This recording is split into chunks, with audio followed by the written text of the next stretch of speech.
A blackout sweeps across the Iberian Peninsula, but interestingly, not every light went out.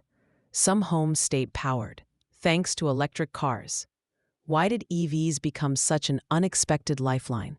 Today is May 19th, 2025. Let's jump straight into the details from April 28th. By mid-morning that day, a sudden power failure took down nearly all of mainland Portugal, large parts of Spain, Andorra, and even some of southern France. The grid was down for 18 hours. That kind of disruption, can you picture it?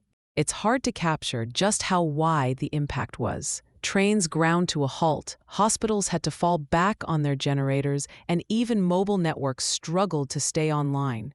So, the grid operators say the trigger was an abrupt loss of about 2 gigawatts of generation in Spain.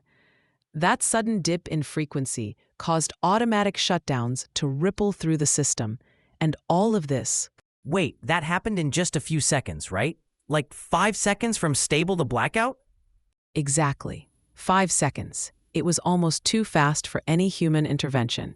But what really caught people's attention was how electric vehicles stepped up during the crisis. Instead of just sitting in garages, those with bidirectional charging, vehicle to home, or even vehicle to grid, kept homes running when the grid failed. So, how did that look in practice? So, some families were having dinner by candlelight, while others managed to keep their fridges, lights, and even Wi-Fi powered, just using their EV batteries. That's right. If you had a vehicle-to-home setup, you could just plug your car in and power essential devices directly from the battery.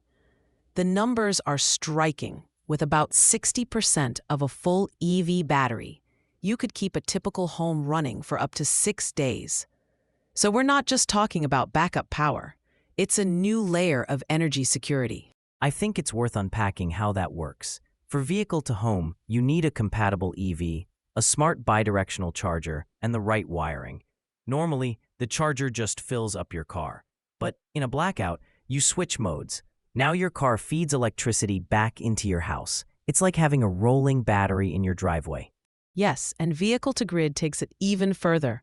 That lets EVs send power not just to one home, but back into the larger grid. In this blackout, most use was at the household level, but the core idea is the same. EVs can become distributed energy resources. There's also an economic side. After the blackout, Portugal's wholesale electricity prices jumped. They were more than double those in Spain for several days. If you own one of these EVs with bidirectional charging, you can charge up when electricity is cheap, use it during peaks, or even sell it back to the grid. Is this the beginning of a new way to handle energy costs? In part, yes. And if you add rooftop solar to the equation, it goes further. You could store excess solar energy in your car during the day, then use it at night. That means more independence from the grid and less dependence on fossil fuels. So it's not just a financial benefit.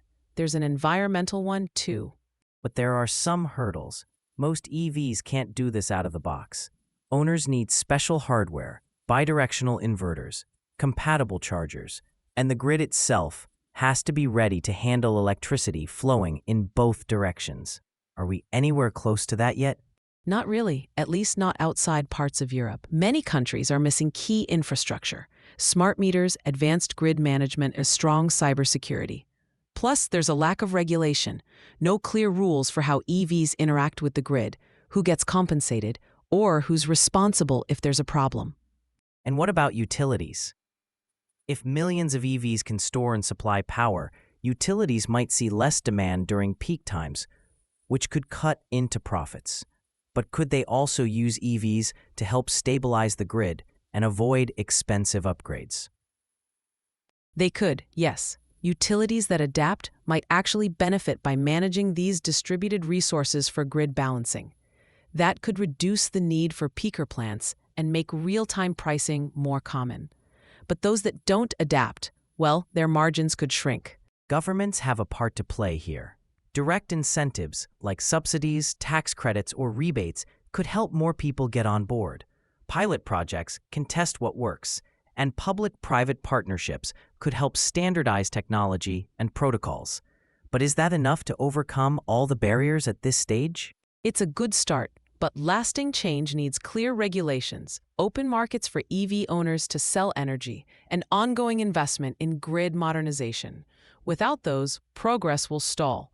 But with them, EVs could become central to emergency response and everyday energy use. So, after what happened in Iberia, what should we take away? Was this a one-time event or a sign of what's ahead? It's really a preview, a kind of stress test for what our future grids might face. As extreme weather and outages become more frequent, millions of EVs could act as decentralized backup power. That shifts the story. EVs aren't only about clean transport anymore, they're also about energy security. The blackout didn't just expose a weakness.